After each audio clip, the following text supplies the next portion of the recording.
Olá, pessoal, seja bem-vindo ao novo podcast do Giro do Boi.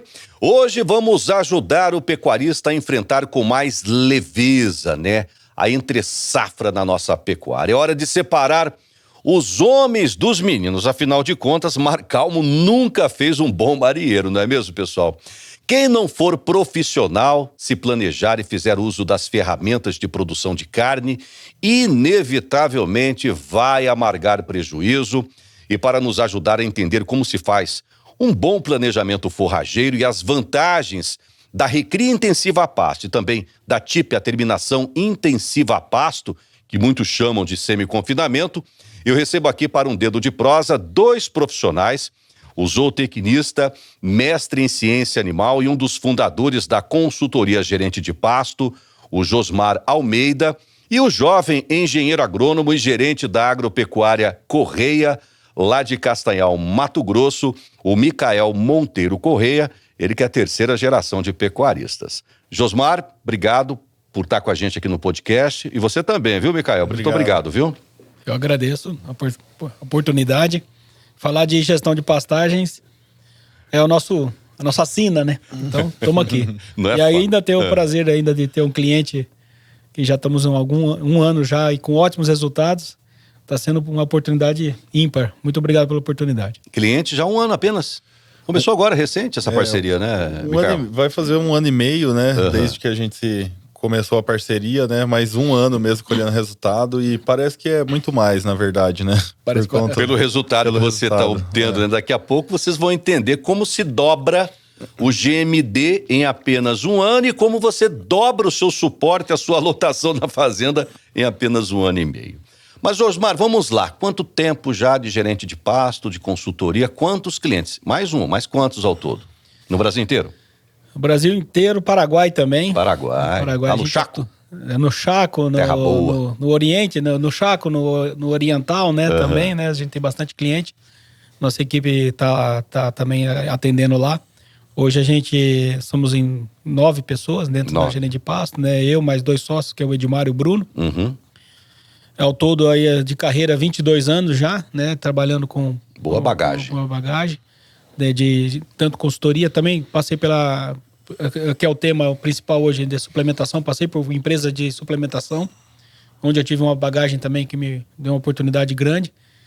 E dentro da gerente de pasto hoje a gente tem entre as fazendas que já são implantadas um método gerente de pasto através da metodologia e da tecnologia hoje, são mais de 150 fazendas, né, entre Brasil e Paraguai. Estamos aí desenvolvendo um novo software até para conseguir atingir um número maior de atingir um número maior de pessoas, né? Porque é difícil a gente estar lá no dia a dia acompanhando, né? Gestão de pastagem por isso que a gente coloca, né? Gestão de pastagem, prefere falar gestão de pastagem, que gestão é dia a dia, né? É algo que acontece todo dia. Então, por isso que a dificuldade do manejo de pastagem, como a gente fala comumente aí no campo, né? Porque quando a gente entende que ela é a gestão, e gestão não é fácil, gestão é processos, né? É gente, trabalhar, gostar muito de gente, principalmente pessoas, né? A gente entende como que é difícil realmente manejar pastagem. Então, eu digo para todos os meus clientes, para pessoas que nos abordam, não se sintam incapazes de fazer manejo de pastagem. Não se sintam. Nem que seja a distância. Por isso, daqui a pouco, esse software, né? Então, perfeito. Então, porque como não se sintam incapazes, por quê? Porque é gestão. E tudo que é gestão é difícil. Então, a nossa proposta no método gerente de pasto é abordar realmente pessoas, processos e tecnologia. Então, a gente busca sempre capacitação das pessoas, levar um treinamento dentro da fazenda. E não só um treinamento em si, mas depois um processo de implantação, reciclagem dos colaboradores, né? Porque hoje a gente sabe que tem uma certa rotatividade nas fazendas, né? Então, assim, muitas vezes a gente implanta o processo, mas muda um gerente, muda um capataz, Atrapalha isso? Essa rotatividade. O mais interessante, Micael pode até complementar isso aí, porque quando você tem o processo qualquer processo que você implanta na fazenda, seja gestão de pastagem, seja o processo de engorda, Por mais que entre outra pessoa ou outro líder ali dentro, ele tem que se encaixar naquele processo. Esse é o ponto. O processo que não quebra o negócio. Não quebra o negócio. Então, é isso que as fazendas têm que estar muito limitadas, independente de qualquer processo que tenha na fazenda, sanitário, de suplementação, ela tem... A fazenda em si tem que ter o processo, não alguém que vem e implanta aquilo que ele acredita que é o melhor. Então, a fazenda, que nem o caso da Agropecuária Corrêa, tem um projeto, a gente sabe quantas cabeças a gente tem que abater, quanto que a gente tem que produzir por hectare, quantas cabeças nós tem que pôr. Tudo delimitado, então o plano de voo tem que estar muito bem colocado. Então, nosso trabalho na Gerente de Pasto é isso. Não só a tecnologia, que muitas vezes o pessoal entende a gente só com o aplicativo, né? Uhum. Mas não, o nosso foco, o nosso know-how, pessoas e processos. Pessoas e processos.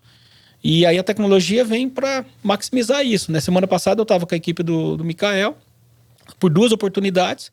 Eu em Goiuerê, no Paraná, que eu moro em Goiuerê, no Paraná, nossa empresa é de Maringá. Uhum. Mas virtualmente a gente fez a distribuição de todos os lotes, né, na fazenda. O Micael até não precisou estar presente, né? Não precisou tomar o tempo dele nesse sentido. E a gente fez a distribuição de 2.000 hectares, várias áreas de pastagem, né? Limitamos já o processo, que nem a gente estava falando de suplementação. Algumas a gente já está prevendo que vai entrar 300 cabeças, por exemplo, no 03 lá, que depois, posteriormente, vai para o TIP, porque a gente agora, daqui para frente, a gente tem que começar o voo, puxar o trem de pouso, né?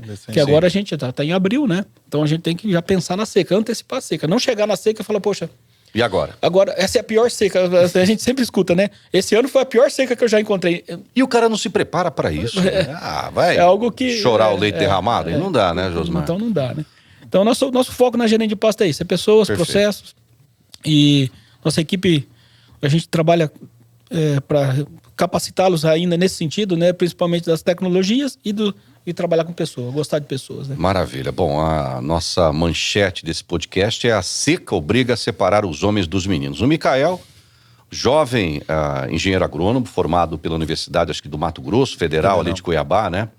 3ª geração de pecuaristas, neto do seu Manuel, um abraço para ele, orgulhoso do neto. Mas você, entre aspas, é um menino, diante, pelo menos de mim e do próprio Josmar aqui, ó. Mas um homem na hora de tomar uma decisão, afinal de contas, Micael, você está assumindo aí o negócio do seu avô, que passou para o seu pai, sua mãe, para você. Você está na gestão agora e você, entre aspas, obrigatoriamente deve entregar esse negócio para o seu filho melhor do que você pegou. Pelo menos esse é o preceito de uma boa sucessão familiar de qualquer negócio. E você tem isso em mente? Como que você ajuda a assumir esse negócio da família? E o que você está implementando lá dentro? Como que foi quebrar esse paradigma do seu avô de 85 anos, um homem conservador, tradicionalista, entre aspas, não tão adepto à tecnologia? Como é que você faz a cabeça do vovô para poder implementar uma tecnologia, por exemplo, a metodologia da Gerente de Pasto? Do Josmar. Bom, eu começo minha fala dizendo que primeiro, se a gente não escolher o caminho de produção e da intensificação, a conta ela já não fecha. Não fecha. Então, isso eu tive essa ciência logo no início ali do meu acompanhamento, da minha jornada, que começou muito cedo, com 16 anos. 16 para 17 anos, então as responsabilidades começaram a chegar muito cedo, né? Uma questão contextual, familiar nossa lá. Então, foram muitas mudanças nessa quase um pouco mais de uma década, né? Que eu já estou na pecuária, né? E há aproximadamente 5 anos, né? À frente do negócio familiar, né? À frente do grupo, né? Então, se eu puder recapitular um pouquinho a história dos meus avós fundadores, né?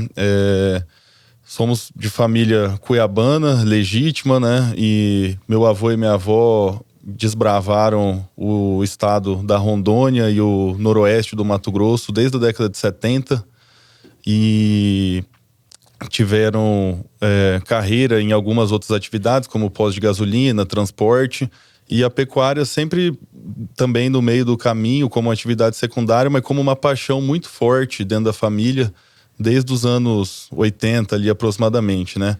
E aí, muito tempo depois, né, algumas décadas depois, eu entro, né, nessa história, né, aproximadamente 10 anos atrás, e com muito incentivo, né, das gerações acima, né, para eu poder, e com confiança, respaldo, para poder assumir o projeto, né, fui me preparando, pude me graduar em agronomia em Cuiabá, na UFMT, e após isso poder tomar a frente, né, do projeto e poder fazer mudanças importantes, né, no sistema e que a pecuária atual exige, né. Então, meu avô, ele teve uma dificuldade, né, de entender a velocidade que a pecuária exigia, porém, ele, por ter uma cabeça empreendedora, eu acho que teve uma certa... Foi mais fácil, Foi um pouco mais fácil, teve uma certa facilidade. Costumo dizer que é melhor a gente pedir perdão do que a gente pedir permissão para algumas coisas, sabe? Então... Eu sempre... Muito boa. Então, eu sempre fui, né, trabalhando, né, tenho esse perfil de executor, de liderança, de fazer as coisas, e ia mostrando o resultado, né, até porque em algumas demandas ali eventuais que possivelmente a gente não conseguiu colher o que a gente esperava, né, foi com o intuito, né, de melhorar o sistema, né? Então, perdão, desculpa, errei, mas agora a gente vai ir no caminho, né? Ser mais assertivo. Ser mais assertivo da melhor. Então, a gente vai construindo ao longo do tempo a nossa credibilidade, né, dentro da família, e a gente foi apresentando resultado ao longo do tempo para chegar até hoje no patamar que é. Quem pede perdão pro seu Manuel sou eu, porque, né, 85 anos, mas um homem além do seu tempo, né? Trabalhando, por exemplo, com posto de gasolina. Se você é maltratado, se eu vou lá abastecer meu carro e o frentista me maltrata, Micael, eu não volto mais. Eu vou no posto da outra esquina. E trabalhar com gente não é fácil. Exatamente. E tem que dar resultado também, né? A cada litro de combustível tem um percentual mínimo de lucro. A pecuária é a mesma coisa. Mesma coisa. A pecuária é a mesma coisa. Então o seu avô sempre teve a linha do tempo e adepto também à tecnologia e aberto com a cabeça, né? O que você propôs para ele? Vovô, vamos mudar esse trem aqui. Opa, vamos lá devagar. Vamos fazer conta. Pelo jeito faz conta. Tudo, desde o primeiro momento. A primeira grande consciência que eu tive foi que eu era muito jovem, assumi uma responsabilidade muito grande ali com meus 16, 17 anos, enfim, com outras questões também, por exemplo, fui pai muito cedo, enfim. E eu vi que o sistema precisava de inovação, tecnologia e buscar essa fronteira da produção de mais arrobas, né? Porém, a gente chega, né, com a nossa maturidade querendo mudar tudo. E a primeira consciência que eu tive é que não é assim, né? A fazenda não é uma revolução que você tem que fazer. Ela é uma evolução, né, que você vai construindo ao longo dos anos.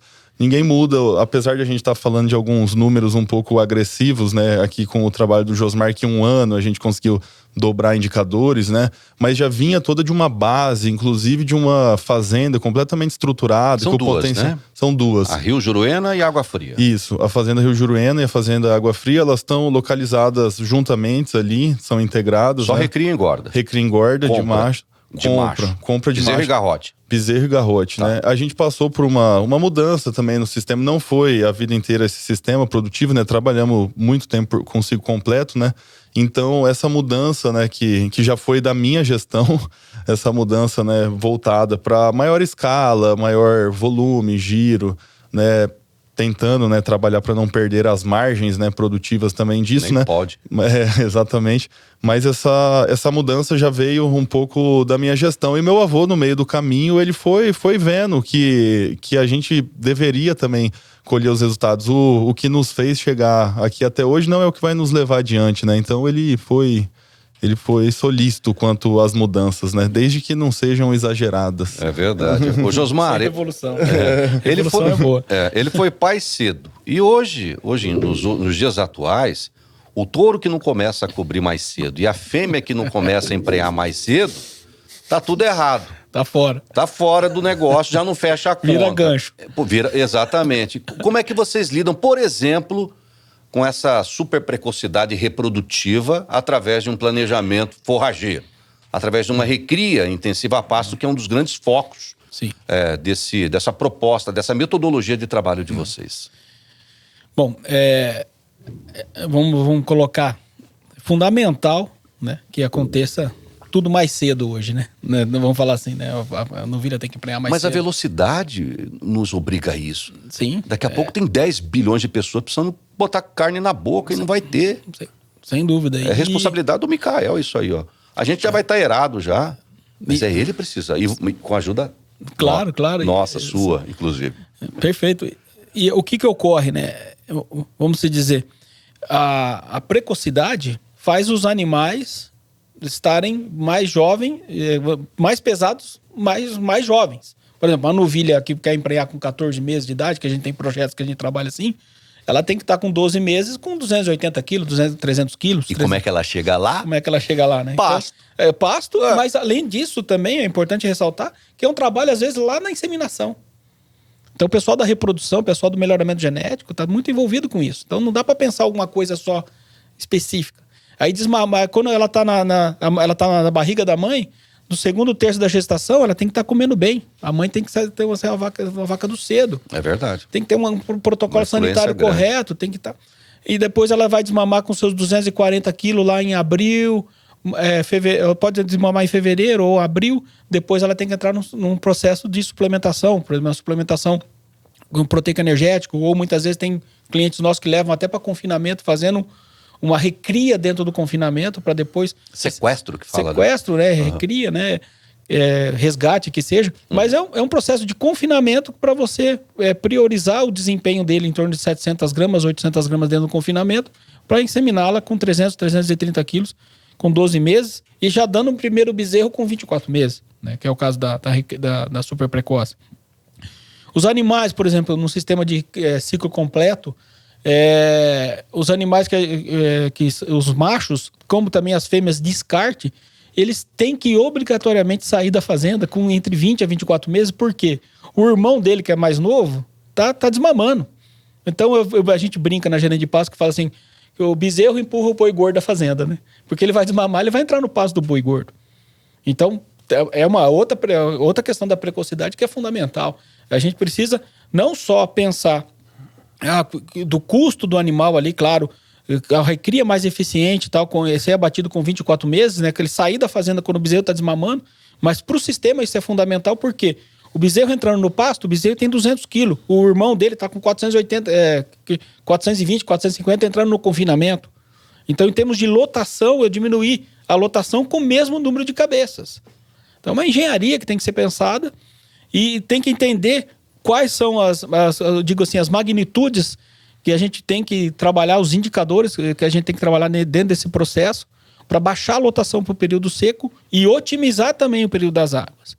A região, por exemplo, de Castanheira, região do norte, lá é muito produtiva.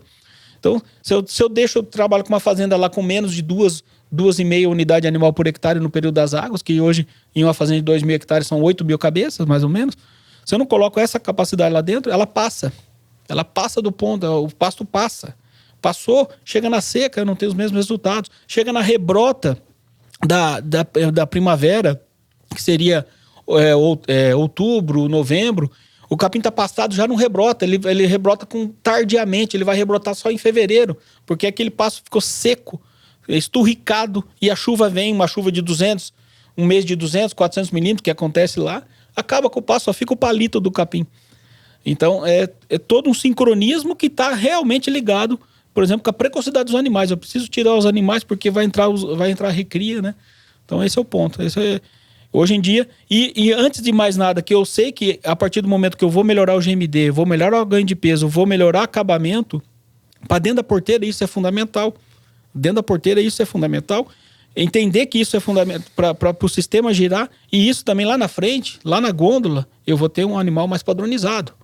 A consumidora da carne, ela vai ser a nossa mamãe lá que está comprando, as nossas esposas que estão comprando a carne, que é padrão. Não, elas que pagam a conta. Ela que paga a conta.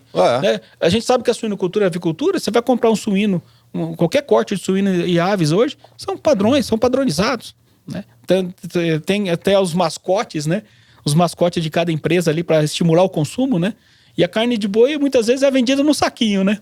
E um saquinho o cara enrola lá, ela é tão boa que é vendida em saquinho, né? Puxar pro nosso lado, mas é importante também que dentro desse saquinho você tenha padrão. Pô, a picanha que eu comprei agora é a mesma picanha que eu vou comprar ali, né? Então, que é o mesmo aplicante que eu vou comprar daqui a pouco, né? Daqui a alguns meses, né?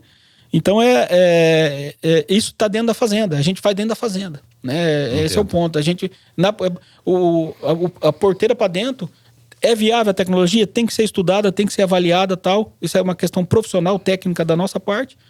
E da frente, a gente sabe que a gente vai ser beneficiado. A gente quer consumidor de carne bovina por... Eu preciso disso na minha empresa, o Micael precisa, né? Um patrimônio que a família tem. E a gente precisa disso. A gente precisa... principalmente o Brasil, né? O Brasil é a bola da vez da pecuária do mundo, né? Sem dúvida. Com certeza, é verdade. Micael, deixa eu te perguntar, rapaz. Você vem de uma região extremamente privilegiada, terra de bacuri, chove bastante. Você poderia muito bem ficar numa zona de conforto. Poderia muito bem manter ou dar uma melhoradinha na fazenda, né, nos seus negócios, para poder tocar e não arriscar. Aí me vem aquela coisa, né, que não arrisca, não petisca. Aí você vem, você estava bem, eu sei disso. Chama esse pessoal, vamos fazer um planejamento forrageiro, um planejamento de recria intensiva, um planejamento de terminação de engorda intensiva em regime de pasto. Vocês não têm confinamento lá não, né? Não, tudo a pasto. Então tá, beleza. Aí você chama a equipe lá da gerente de pasto, em 1 ano e meio, você me dobra o GMD da propriedade e me dobra a lotação. Você foi ousado. Sim. O que te fez tomar essa decisão? Quem te ajudou nessa tomada de decisão? Se o Manuel te apoiou ou não? Certo. Você gastou muito. Vamos fazer conta. Eu gosto de fazer conta, que o Josmar vai ter que me provar por A mais B para os nossos ouvintes do podcast do Giro, de que você fez um bom negócio investindo num planejamento forrageiro. Legal. Bom, primeiro de tudo é que é um planejamento, acho que macro do projeto muito maior, eu diria, né? Que foi uma decisão tomada pelo grupo, tomada em família, né? Lá atrás, né? Quase há 5 anos aproximadamente, né? E acredito que no início de 2020 a gente começou todo o primeiro ano ali de grandes investimentos, né? Estruturais, né? Para pecuária, né? E preparando, né? As 2 propriedades. Por exemplo, né? Que investimento? Cerca, capim, curral... Logística é uma coisa fundamental. Estrada é muito importante, né? Para uma fazenda ser ágil, robusta, musculosa. Divisão de pasto, né? Para ter melhor manejo, melhor controle dessas pastagens. Praças de alimentação, água encanada, fábrica de ração. Perfeito. Pátio de armazenamento de grãos e outros projetos ainda que ainda estão se encaminhando. Então, a gente já vai para um ciclo de quase 4 anos, né? Nessa etapa, né? Que a zootécnica vem até antes da época do meu avô. Então, já trabalhava algo de melhoramento genético, né? A época até que fazia cria, Vocês estavam se preparando para dar esse... Isso, tinha toda uma boom, né? Tinha toda uma base feita, né? E aí eu pulei um pouco a história, né? Mas o meu avô, ele brinca muito que ele ficou um vácuo ali, né? Até a nossa história de sucessão é da primeira geração para a terceira, no caso, passando diretamente para mim, né? E ele brinca que ele não teve parceiro para fazer isso no meio do caminho, né? Mas enfim, tudo na hora certa, no tempo certo. E aí a gente veio construindo isso, né? Me preparei e aí a gente tá há 5 anos agora com todas essas estruturas já prontas, com o projeto mais robusto para estar adotando diversos pacotes nutricionais, tecnológicos mesmo.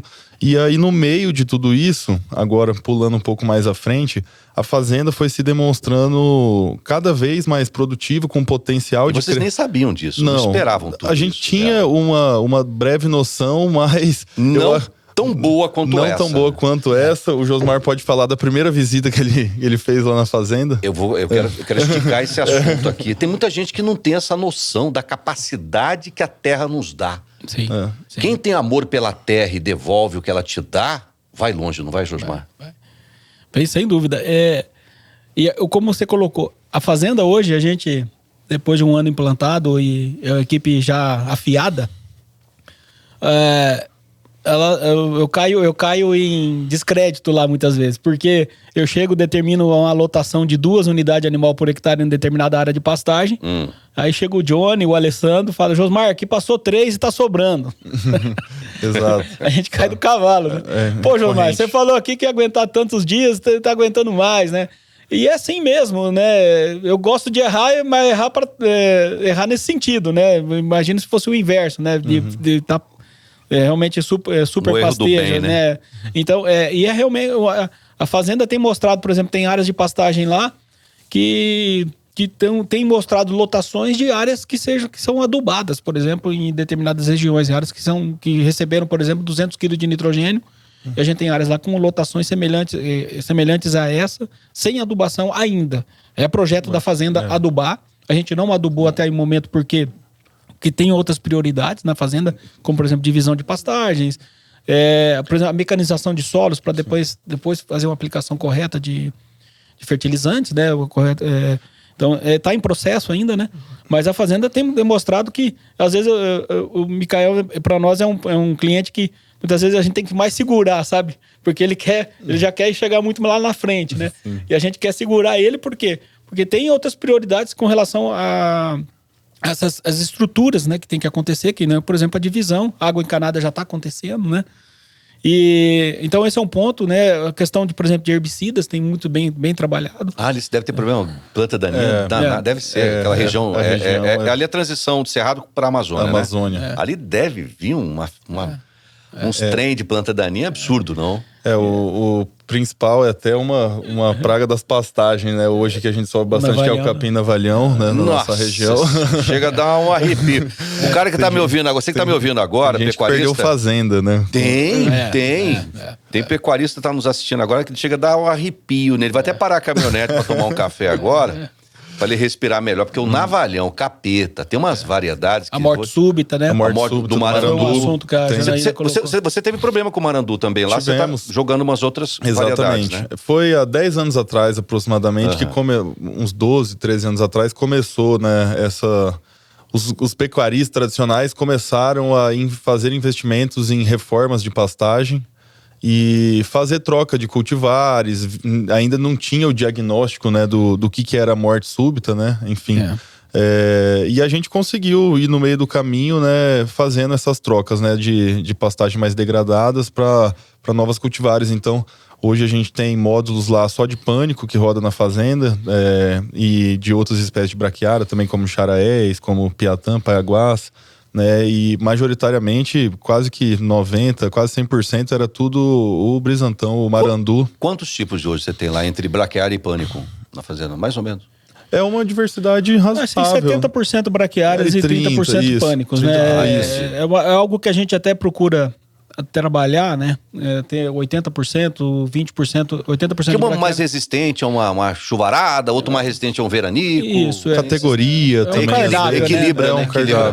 Claro que, por exemplo, tem determinadas situações com uma declividade muito grande, talvez você não possa nem ter os 20%, 30% de pânicos. Entendi. Então tem que pensar nisso também, né? Então, mas a propriedade está com essa característica hoje de perfil de pastagens, né? E é uma região que tem uma certa declividade até, né? Ela tem são áreas de pastagem que tem uma certa declividade. Sim. E que tem ido muito bem até o manejo da pastagem, porque a gente consegue, com uma das principais mudanças que a gente teve que trabalhar dentro da fazenda, é trabalhar com lotes maiores, né? Lotes até de 300, 400 cabeças a gente tem, lotes até de 250, claro. Isso é fundamentalmente em função da área de pastagem em si. Né, que a gente vai no... O que tem a ver aumento de lotação em área com alto declive? Uma curva de nível não resolveria para segurar nutrientes, então, essas coisas? É interessante. Aí entra na estrutura, na parte estrutural. Me explica. Estrutural. Porque muitas vezes a pessoa fala, é muito lote muito grande para esse pasto, que esse pasto tem um morro no meio, tal, alguma coisa assim. O pasto, por exemplo, 17, né, que é um exemplo. Assim, a partir do... o que a gente coloca, não, veja bem, a gente vai trabalhar com lote maior para ter uma melhor densidade de pastejo, mais animais por área, por um período curto. E aí toda a área é pastejada, né? Sem ter, por exemplo, se eu trabalhasse com um lote menor, o animal só iria no malhador, né? No malhador, e naquele malhador poderia sim, depois, com super pastejo naquela área de malhador, ter um processo erosivo, né? Ter uma erosão ali no caso. Isso aumenta a eficiência, né? Do pastejo, colheita, né? De colheita. E, na verdade, eu acho que as propriedades, né, Josmar, elas acabam criando uma barreira ali cultural, né? Onde, aqui não dá para fazer lote maior do que isso, dessa quantidade. Né? E quando, na verdade, você tem que trabalhar com aquilo que você tem na mão de estrutura, né, naquele momento, né? E fazer um planejamento para onde você quer chegar, que é como a gente está estruturando a fazenda, né? Então... por exemplo, o tamanho dos nossos piquetes ele já reduziu pela metade, o que era uma média de, podemos falar esse número, era uma média de 40 hectares, na época mais extensiva do meu avô, 40, 50 hectares de média de piquete. Hoje a gente está em torno de 20 hectares de média, né, dos piquetes, e a meta eu acho que é chegar em 10, né? Tem áreas de pastagem dentro da fazenda que são essas áreas que estão nos surpreendendo, como o Miyagi ali no 14, por exemplo. Capim Miyagi. Capim Miyagi, Vocês estão felizes com o Capim Miyagi lá? Muito, esse é um exemplo que ele comentou da surpresa positiva que a gente tem lá, que a gente acaba caindo do cavalo, né? Então, a gente, na metodologia da gerente de pasto, né, faz todo o planejamento, então determina a capacidade de suporte, a avaliação em campo, né, de tudo isso, né? E como ele mesmo disse, a equipe vai ficando afinada, treinada, falando a mesma língua, diz que é o mais importante, porque eles que vão estar tomando decisão pra gente no dia a dia, né? Não adianta nada o Josmar chegar lá e rezar uma missa e depois nada acontece. E outra coisa, cair do cavalo no capim alto lá, amortece a queda, né? Agora, se tivesse rapado o capim lá, aí ia quebrar uma perna, um braço. Então, nesse módulo da fazenda, por exemplo, acho Capim que teve Miyagi, Zuri, né? O Mombasa, mas o Miyagi é surpreendente. Qual né? é a votação de vocês lá? Conta pra mim o que era e o que é hoje. Bom, lotação global, eu acho que a gente pode falar que até do sistema antigo, antes do trabalho do Josmar, era a média até do mercado, eu diria 1,5, né? 1,5 UA por hectare. E hoje a gente já tá com... Tá até bom, né? A média tá abaixo de já era um pouco acima. Média Brasil hoje. Já era acima. Já era um pouco acima. Vocês eram 1,5 UA, eu tô falando aí em 600, 700 quilos de peso vivo por... E hoje? E hoje a gente já tá com uma capacidade de suporte da fazenda de 2,5A e se desenhando 3, né? Que é isso que ele fala, que a gente tem que ter uma cautela, uma segurança para subir essa ladeira. E eu acho que a gente tem condição de chegar lá, mas a gente tem que ter paciência. Esses meninos são afoitos. Tem que segurar a pipa. Mas em alguns módulos, por exemplo, como o Pânico, o Josmar pode comentar melhor, teve áreas que surpreenderam muito, como por exemplo uma recomendação de 3, 3,5, e a gente viu que a gente não conseguindo exercer no mínimo 5 o A de lotação instantânea, a gente não consegue ter uma eficiência de colheita. Então a gente vai ter que estar forçando, né, tudo isso. Chega a esse ponto de vocês serem obrigados a aumentar a lotação para ter eficiência forrageira? Sim, sem dúvida. É mesmo? Me explica direitinho sobre isso aí. Basicamente, o nosso método em si, basicamente, a gente fala que não é um método que não inventou a roda. A gente trabalha basicamente nos conceitos que a ciência nos traz. Que é o quê? A altura de pastejo, a altura das espécies, a altura de entrada, a altura de saída. E como também como a pastagem tem que nos apresentar para nós. Que nem uma pastagem, ela não pode estar com altura, por exemplo, de 80, 90 centímetros, que seria a altura da entrada do miagem, mas ele não pode estar com 80, 90 centímetros com talo. Não me interessa nada. Eu tô com um charaés aqui que tá entrando com 30 centímetros, só que eu tô olhando o alimento, que é o pasto, e tá taludo. E não come talo, come folha o boi. Folha. Porção, né, então esse é o ponto. Então, antes de olhar só para a altura, a gente fala, olha o aspecto, olha o jeitão do pasto, né? Tem que ter qualidade. E se eu errar no manejo, aparece mais talo do que folha? Com certeza. Muito mais talo. O que você recomenda, por exemplo? É o que a gente tem desenvolvido na maioria das fazendas. Muitas vezes, aumentar a lotação. O super pastejo. Não é o super pastejo, é o pastejo dentro da capacidade de suporte. Né? Porque o super pastejo é negativo. Se a gente falar super pastejo aqui, a gente vai perder. Então vamos lá. Vai perder audiência. Então me explica direitinho sobre isso. O pastejo, mas isso é normal acontecer, tá? O pessoal fala assim... Esse é nosso objetivo aqui no podcast, desmistificar isso. Né? Qual a diferença do super pastejo para esse trem que você está propondo? O pastejo dentro da capacidade de suporte, né? Dentro da capacidade de suporte. O que é? A diferença é melhor ganho de peso dos animais, porque eu vou estar colocando mais folha no prato do boi. Né? Vou estar colocando mais. E também maior produtividade do pasto. né? Isso é uma coisa muito importante a colocar. O pastejo dentro das alturas recomendadas pela ciência, que a professora Janaína fala aqui bastante, que o pessoal da Exalc, todo mundo coloca aqui, é o que? Ele gera melhor ganho de peso e melhor produtividade do pasto, né? Eu faço sempre uma analogia, por exemplo, com o pasto que está fora da cerca, na beira da estrada, aquele pasto que está passado, e às vezes o pecuarista sonha com aquele pasto passado na beira da estrada. E ele olha para o pasto dele que está dentro da fazenda, aquele pasto que está, muitas vezes rapado, ou muitas vezes está passado também, pode acontecer, a gente tem bastante diagnóstico nesse sentido. Mas aquele pasto, é importante dizer, que uma UA por hectare, ela leva do pasto por dia de 30 a 40 quilos de capim por UA por dia. Então, o que eu quero colocar com isso? Você coloca um lote de 100 cabeças, nós estamos falando de 4 mil quilos indo embora num pastejo diário. Então, quem produziu mais ao longo do tempo não foi aquele... Subaproveitado pelo boi. O quê? Esse excesso de pastejo. Esse excesso de pastejo, se não feito corretamente, aquele capim passa e ele é, pro pecuarista, uma boa... eu tô vendo capim lá, o boi que se vira. Não é assim o negócio. Assim. Eu tenho que ver o quê? Eu tenho que ver qualidade. Eu tenho que ver folha. Eu tenho que ver o pasto cortado. Uma coisa importante, saber não só a altura de entrada, mas saber até onde eu posso cortar e que tenho que cortar o pasto, para ele rebrotar folha para o próximo período.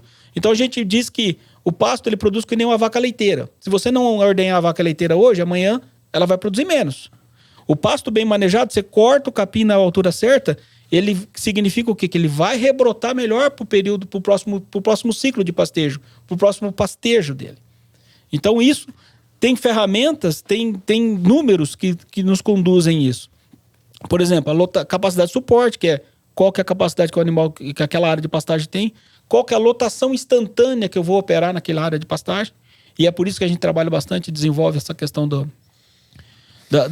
redução dos piquetes, né? De tamanho de piquete de entre 10 a 15 hectares, porque 10 a 15 hectares dá para a gente trabalhar bem com um lote de 200, 300 cabeças, e aí 200, 300 cabeças em 10 hectares são 20 cabeças por hectare por 4 dias pastejando, então aquele pasto... Nossa, é muita coisa, hein? Uhum. Só que Você consegue fazer isso lá na... Estamos fazendo. A gente já tá rodando. Nesse formato, a lotação instantânea chega a 12, 15, podendo chegar a 20, né? Chegou a 20, né? Chegou a 20 em algumas distribuições, né? Então, o que ele quer dizer é a produção e a metodologia dele, a didática também do gerente de pasto e do Josmar. Eu falo que a cada visita, né, lá na fazenda, na propriedade, é um treinamento novo para a equipe, é uma nova abordagem. E de um ano para cá foi uma outra forma foi outros conceitos, né, de olhar para a pastagem, para a estrutura da planta, para tudo, né, tanto para a gente como para os nossos gestores, coordenadores que estão lá também nos ajudando. Então, produzir no tempo, né, Josmar? O pasto ele tem que ser pastejado a cada 30 dias. Então, é o desmistificar o manejo contínuo, né, das pastagens, né, que na verdade não que seja errado, né, mas é um tipo de sistema que mais voltado para cria, né, e algumas outras situações, né, onde na verdade você vai pegar e rodar, né, os animais, você vai fazer a distribuição dentro da capacidade de suporte planejada. E você vai fazer aquele pasto ser colhido, né? E aí, no tempo, a gente vai conseguir maiores massas, né? De forragem, né? Uma maior produção do tempo. Dentro da capacidade de suporte, entrando na altura correta, a gente produz mais folhas. A folha é o principal componente de fazer fotossíntese do pasto. Existe algum nutriente, sei lá, uma calagem, um fósforo, um cálcio, que ajuda no desenvolvimento da folha, ou é só manejo, em vez de talo? O principal nutriente claro que ele não pode ser entendido de forma isolada, mas o principal nutriente é o nitrogênio. O nitrogênio ele ajuda bastante a produção de folha. Só que ele precisa de um apoio do cálcio, do magnésio que está no calcário. Não dá para isolar. Aí só análise de solo para me dizer. Não dá para isolar uma coisa em si, né? Entendo. Mas o nitrogênio, o potássio, né? O próprio enxofre que faz... que tem que estar ligado com o nitrogênio para se fazer... vamos dizer assim, os aminoácidos, né, que compõem as proteínas, né, que por exemplo, uma das principais proteínas que tem ali é o rubisco, né, que é o que faz a fotossíntese acontecer precisa de nitrogênio porque é uma proteína. Toda enzima, tudo é uma proteína. Então, por isso que a gente tem que abrir o olho na época do verão, que tem mais luminosidade, né, durante o dia. Porque depois que chega o outono, aí não dá mais, já começa a encurtar o dia, né? Radiação. Radiação também. Uma coisa interessante, não é só temperatura, não é só fotoperíodo, radiação. É o jeito que o sol bate no pasto. Sei. Né? Então, é um momento também adequado para a gente ter, por exemplo, as adubações nitrogenadas, as adubações de potássio, são recomendadas para o período das águas. É onde a gente tem maior eficiência no uso desses nutrientes. E uma outra coisa também, além de ajudar na pastagem, você quer ver uma coisa que o pessoal há de concordar comigo? Em lugares onde tem mais fotoperíodo, a fêmea cicla mais. Sim. Emprenha mais.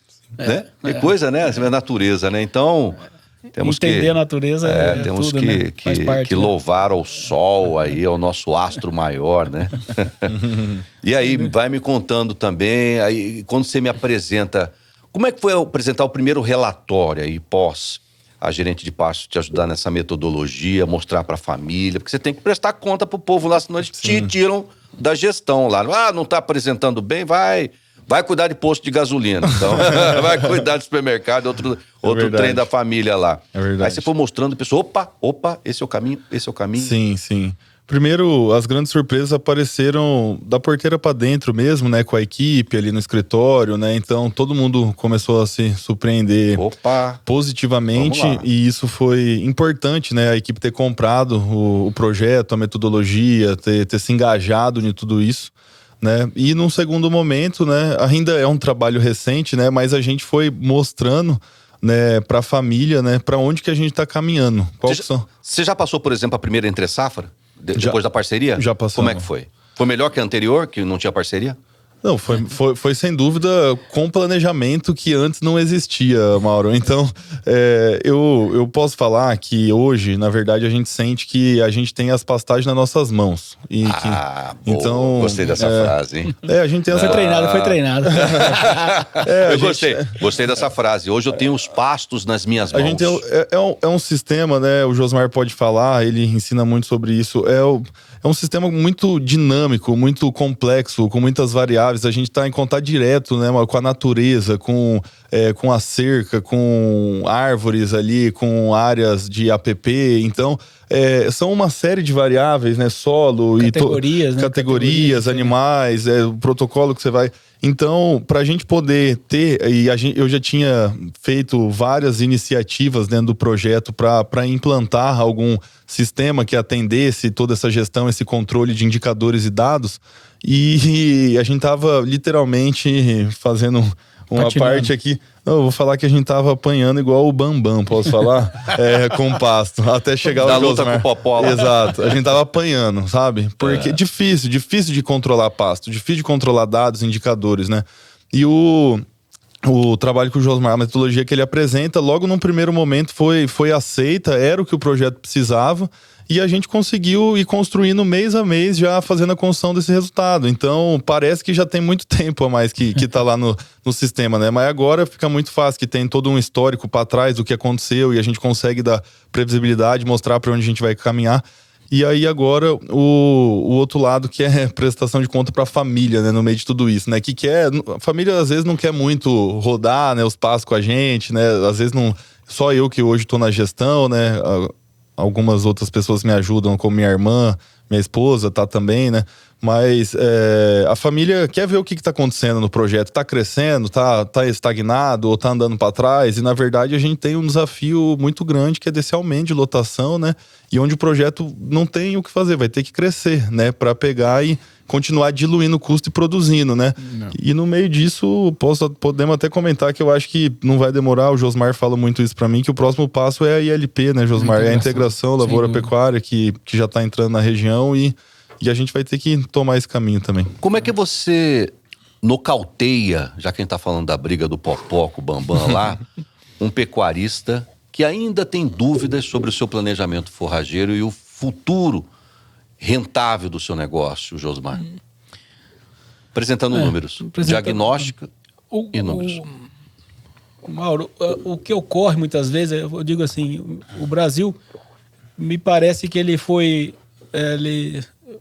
a pecuária no Brasil foi muito mais familiarizada com o índice de confinamento, né, do que pasto.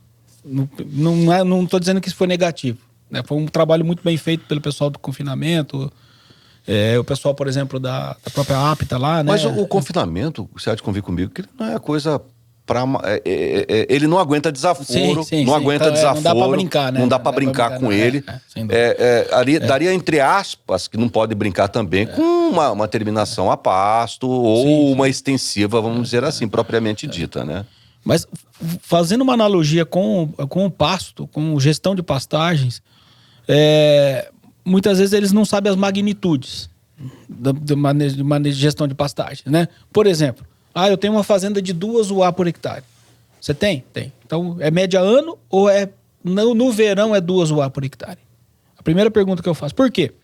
2 UA por hectare significa dizer que você teve 3, se for média ano, você teve 3 unidades animal por hectare no verão, dezembro, janeiro. E uma na seca. Na seca. Isso é fundamento, né? Os fundamentos de fisiologia de planta forrageira. Então, essa é a primeira pergunta que eu falo. Eu tenho 2 UA. Então, 2 UA, média ano, você tem 3 no verão e uma na seca. 1,3, 1,4, dependendo da região. Então, essa é a primeira pergunta. A outra pergunta, quantas áreas de pastagem você tem? Né? Quais são as suas... qual que é, por exemplo, muitas vezes a gente pede um mapa da fazenda, o cara manda o mapa da fazenda como um todo. Eu tenho lá 1.000 hectares. Não, eu quero saber no detalhe. Qual que é o tamanho do seu piquete? Você tem água no piquete? Tem estradas de acesso para movimentar os animais? Como é que está a sua estrutura de curral? Às vezes tem fazendas que a gente chega e tem 7.000 hectares, tem 2 curral lá na beira da sede. E o cara quer fazer IATF, por exemplo, em 5.000 cabeças de vaca. E aquele curral tudo arrebentado, aquele trem feio, né? Então, esse é o ponto, né? Imagino. Então, quando eu coloquei capacidade de suporte, por exemplo, ganho de peso a pasto.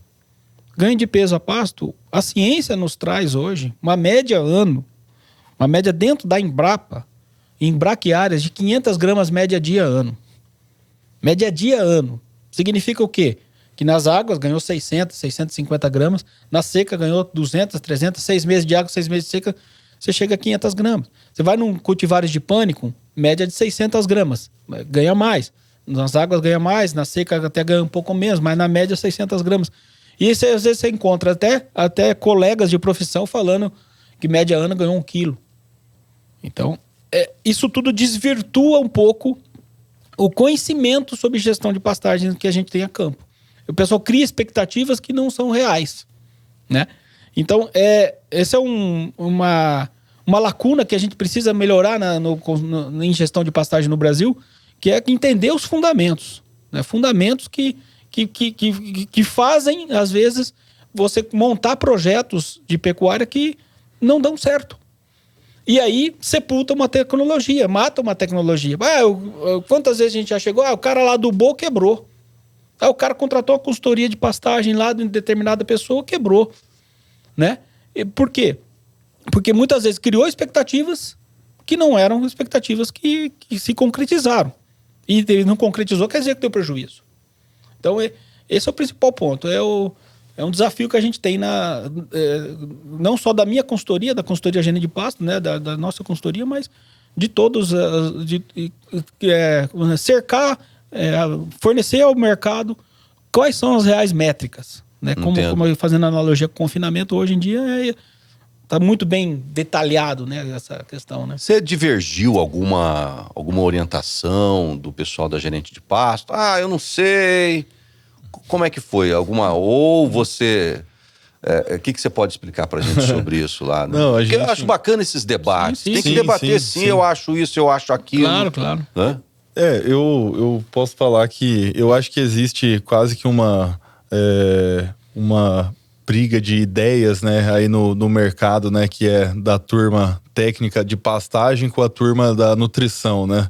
Mas como o Josmar sempre fala, é claro que elas estão conciliadas dentro do projeto, em sintonia, né? Elas vão caminhar juntos, mas na verdade, como o foco do nosso projeto, né? A gente já determinou que era explorar o potencial produtivo das nossas áreas, que ainda estava, de certa forma, ocioso. Não tinha ainda todo esse demonstrativo de muito potencial nos últimos anos. Você dobrou, né? Exatamente. Você dobrou a lotação em um ano e pouco. Exato. Então, é justo de encontro, eu brinco com o Josmar, eu falo que tinha que ter conhecido ele há uns 10 anos atrás, que ele já ia estar nos ajudando desde aquela época, né? Que quando eu comecei. Mas hoje, por exemplo, a gente não tem perspectiva de estrutura de confinamento, né, Josmar, na fazenda, de montagem, por conta de poder ainda ter um tempo de maturação, de poder explorar ainda o potencial que ainda está aberto, né, no sistema. Então, a gente escuta muita gente, não é só o Josmar, mas nessa parte de pasto, sem dúvida que a metodologia é embalada lá hoje dentro da fazenda. É mais difícil convencer um Micael assim. Você tem quantos anos, Micael? 29. 29 anos, do que um pecuarista de 60, 70 anos? Não, o Micael é mais fácil. É mais fácil, né? É mais fácil. O Micael é muito mais fácil. A questão... O Micael realmente foi lapidado, né, moldado como um gestor, né? Ele tá on, não tá in na fazenda, né? Perfeito. Ele tá por cima. Né? Então, e outra, assim, eu gostaria até de aproveitar a oportunidade. Ele falou dos investimentos que ele fez na fazenda. Uma das coisas que me surpreende dentro da Agropecuária Corrêa é a preocupação com as pessoas. A casa de funcionário exemplar. Tem o trabalho da Jaqueline, que já teve aqui. Jaque Lubassi? Nossa parceira. Tem o trabalho lá. Que legal, parabéns. Já acompanhei momentos ali que realmente, para mim, eu acho fundamental, porque para nosso trabalho facilita muito. Porque a gente depende de gente para manejar gado, né? Gente boa. Eles que cuidam no dia a dia do seu patrimônio, do patrimônio da família. Se não cuidar desse povo, você vai cuidar de quem? E é algo assim... louvável, assim, é digno de chegar e fazer uma reportagem, porque é um modelo que, não é porque eu estou do lado do Micael, não é meu cliente, a gente vê deficiência de clientes nossos nesse sentido, sabe? E a gente recomenda o trabalho da Jaqueline, recomenda o modelo ali, porque eu brinco assim, o confinamento, fazendo mais uma analogia com confinamento, você pega o alimento e leva lá no coxo. A pastagem é o seguinte: você pega o animal e leva no alimento. E quem que leva? Funcionário. É o nosso colaborador lá. Então, e a gente não vai estar lá, por exemplo, eu acredito que agora pela manhã já deve ter umas 4, 5 movimentação sim, com certeza. De lotes lá, o pessoal tá movimentando. Então, tem que ter um carinho, sabe? Tem que ter um engajamento. Não só também passar a mão na cabeça, também o trabalho da Jaqueline é muito louvável nesse sentido. Né? E... Você é doido, rapaz. Ela já participou do podcast. Vocês ouviram o podcast dela? Eu vi. Aí eu falei pra ela, Jaque, o que mais você gosta numa fazenda? Eu gosto de demitir. Meu sonho, olha, se eu tiver que demitir um funcionário no outro dia, eu nem durmo hoje. Eu chego e já falo assim, vem cá, que já assina aqui, você vai pro olho da rua. Mas isso é bom. Ela fala isso. E ela tratou comigo no podcast sobre traição, alcoolismo, drogas, coisas que acontecem nas fazendas. É uma realidade que ninguém debate esse tipo de assunto. E se você não cuidar do seu colaborador, o cara que responsável ali em salgar o coxo, o cara responsável em mudar de manejo, de pasto, o gado, não vai dar certo o que vocês estão pretendendo. E a orientação do Josmar aqui. Sim. Pessoas é muito importante. Legal. Eu vejo que, na verdade, as pessoas... Primeiro, isso é um valor, né, do grupo e da família, né, de a gente prezar, né, uma cultura também, né, de colaborativa mesmo, de um senso de comunidade, né, dentro da fazenda, né. Então, é a extensão da nossa casa, do nosso lar, aquilo. Então, isso é muito importante. Mas agora voltando para um lado um pouco da gestão, que é claro que, como ele mesmo diz, não é só passar a mão na cabeça, a gente vê que as pessoas que não se adaptam ao sistema nosso e ao modelo gerencial, elas, na verdade, elas saem sozinhas. Então, tipo, elas não ficam, né? E quem fica tende a melhorar e evoluindo junto, né? Então, a gente tá sempre tomando decisão, importante, baseado em pessoas. Rapidamente, só para a justiça seja feita, já que fala que ela adora demitir, porque ela fala assim, aquela pessoa tá fazendo mal para aquele negócio, e a partir do momento que ela vai sair dali... Eu tenho essa mesma linha. ela vai deixar, ela vai parar para pensar. Sim. E aquela fazenda vai deixar de ter problemas com aquele colaborador. É só, eu acho que é uma coisa bem correta em relação a isso. Não, e tem que tocar no assunto, porque... Precisa. Nós estamos num momento de uma situação com a mão de obra que... Apagão. É um apagão, mas eu acho que aí sim é uma revolução que a gente precisa entrar, porque se a gente não encarar, por exemplo, a mão de obra de uma forma profissional, uma forma técnica, né? O resultado, como eu disse, tá aqui, um exemplo lá dentro da Agropecuária Correia, né? Princípios, como os princípios profissionais, princípios cristãos, tá? Talvez não é o que falaram aqui, mas é verdade, né? A gente percebe isso. Não, verdade. E a gente vê como que dá certo. Como é que você vê?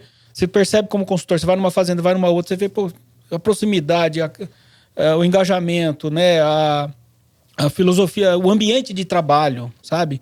É um ambiente que muitas vezes já vi o Micael junto com a irmã dele ser duro com os fatos e leve com as pessoas, né? Que a gente percebe isso. Tem fatos que acontecem que tem fatos negativos acontecendo na fazenda, sem dúvida. E vai ter, né? Sempre vai ter. Então, você tem que ser duro com os fatos, que nem aconteceu, por exemplo, em algumas reuniões que eu já percebi, que eu já acompanhei, juntamente com a Jaqueline, e leve, e ninguém precisa ser mal educado, precisa ser grosso, falar alto. Nunca vi isso acontecer na fazenda, né? Em um ano lá dentro. Uma cobrança equilibrada. Cobrança equilibrada, né? E esse é o ponto, e né? Com fatos reais, né? Olha aqui, aumentou o índice de mortalidade, de garrotes, sei lá. Ou o ponderal não está do jeito que a gente planejou.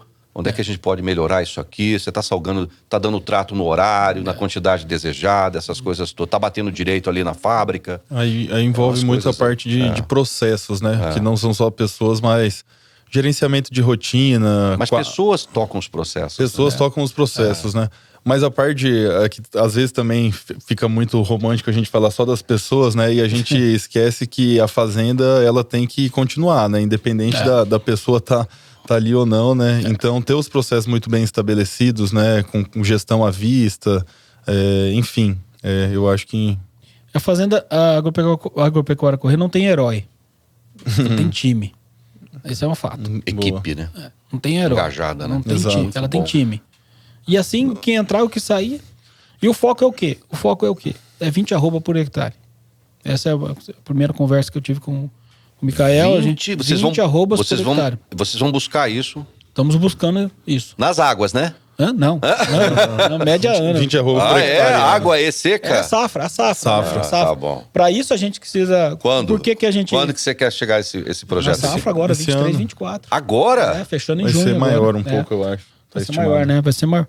Mas para isso, parabéns, a coisa sai lá do financeiro econômico, né? E vai destrinchando. Para isso, a gente tem que colocar 2,3, 2,4 cabeças por hectare, não o A. O A é uma medida de gestão de pastagem. E precisamos fazer 8,3 arroba, 8,5 arroba por cabeça. E aí vem destrinchando para o planejamento de suplementação. GMD. E aí, por exemplo, muitas vezes... Tem clientes que falam assim, Josmar, mas eu não quero aumentar a lotação, meus funcionários não estão confortáveis ainda com isso. Assim, mas então você não quer produzir 20 arroba, porque é matemático o negócio. Você precisa colocar 2,3 ganhando 8,5. E para você fazer isso, você precisa aumentar o tamanho dos lotes. Porque eu não consigo colocar mais cabeça na fazenda se eu não colocar mais cabeça por lote. É quase que impossível, é matemático o negócio. Então, ela vem destrinchando. 20 arroba, hoje vai dar faturamento de R$4.000 por hectare, 4 mil e poucos reais por hectare.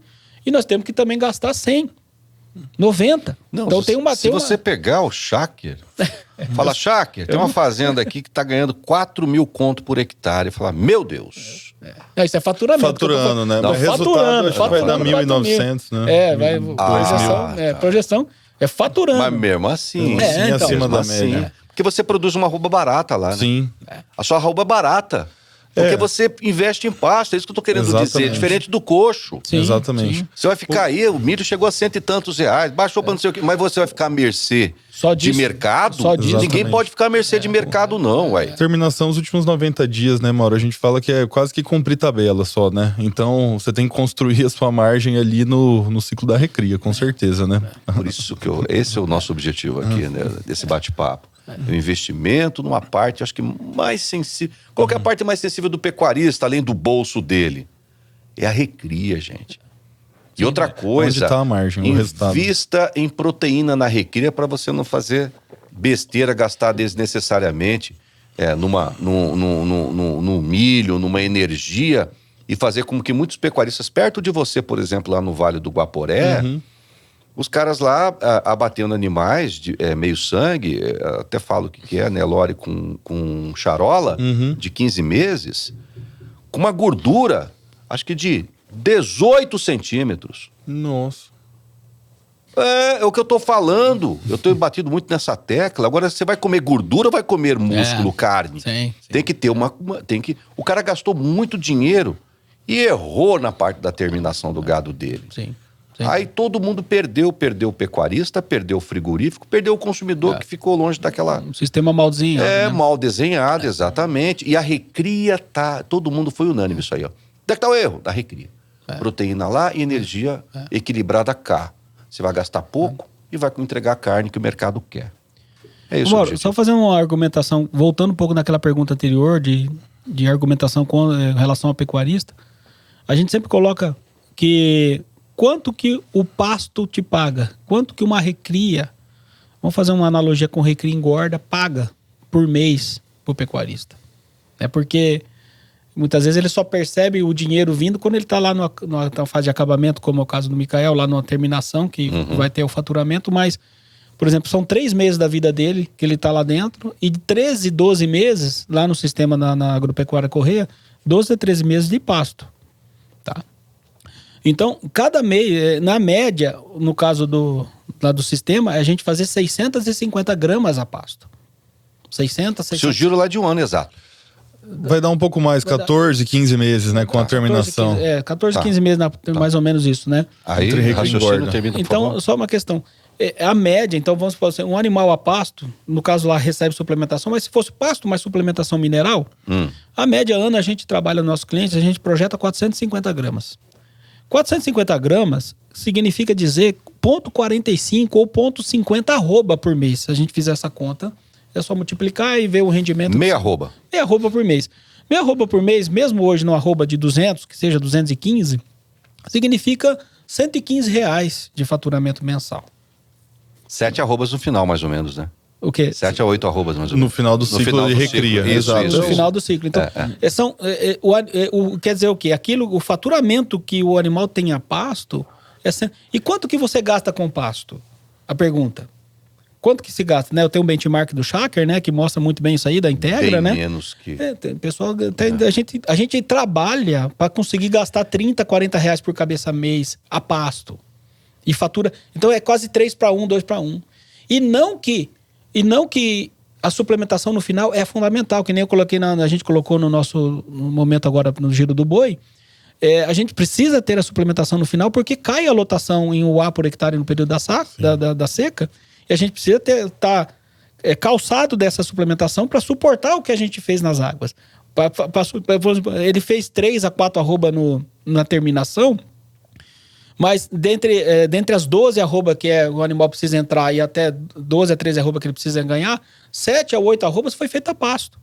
Ou seja, foi uma arroba produzida extremamente barata. Foi barata. Então a gente chega aí lá só gastando um pouquinho no pasto. Gastando 30, 40 reais. A gente não consegue às vezes gastar, né? É isso, meus amigos. Queria agradecer. Então não tem jeito, tá? Como dobrar a sua lotação em apenas 1 ano e meio? Essa é a manchete do nosso podcast.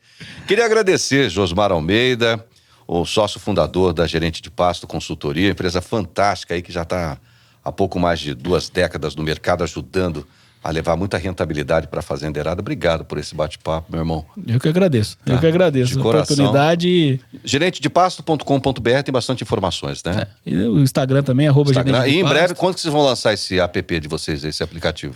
Não, já temos um aplicativo já rodando, né? A gente vai lançar um novo agora, uma nova versão, que é mais dinâmica, tem mais umas métricas interessantes de monitoramento. Em breve, né? Até julho aí, se Deus permitir. Vocês voltam aqui no Giro, a gente vai te ajudar. Vamos fazer um barulho aqui, vamos fazer um barulho. Grande Micael, menino novo, 29 anos lá, mas também com um gás, uma bagagem enorme, começou a trabalhar cedo. acorda cedo, dorme tarde, também tem que dar de papar 3 filhotes aí, ó, né?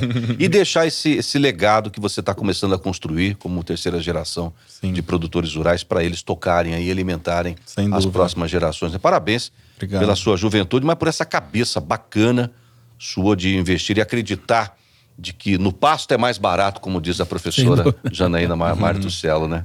Obrigado. A gente que agradece, Essa é a nossa missão, nossa vocação, estamos aceitando aqui para isso.